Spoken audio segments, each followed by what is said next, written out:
ওই যে দূরে গাড়িটা দেখতে পাচ্ছ, ওটাতে করে আদা, রসুন, পেঁয়াজ, আলু আজকে সব বিক্রি করতে আসছিল। তাই ভাবলাম সামনে যেহেতু অনুষ্ঠান, এখান থেকেই নিয়ে নিই। আর এই যে আমি এখন রসুনের ঝোলাটা নিয়ে যাচ্ছি হাতে করে। আর আমাদের বাড়ির সামনে রাস্তা হচ্ছে, তাই সামনেটার হাল একদম বেহাল অবস্থা। বললাম না গাড়িতে আলুও ছিল, আলুর বস্তা নিলাম তাই একটা। আর আলুর বস্তাটা ভারী বলে ওনারাই বাড়িতে দিয়ে গেলেন। একটা বস্তা আলু নিয়েছি, আর এই যে 5 কেজির মতন রসুন নিয়ে আসছি, আর আদা, পেঁয়াজ সবই নিয়েছি। মা ওগুলো আগে নিয়ে চলে আসছে দুবার ধরে। এই যে দেখো, 10 কেজি আদা, 5 কেজি রসুন, এক বস্তা আলু নিয়েছি।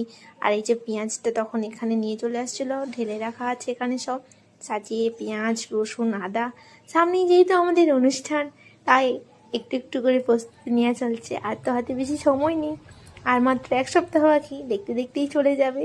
তাই কিছুটা করে এগিয়ে রাখা। আর এই যে আলুর বস্তাটাও ঢেলে এখানে রাখা আছে।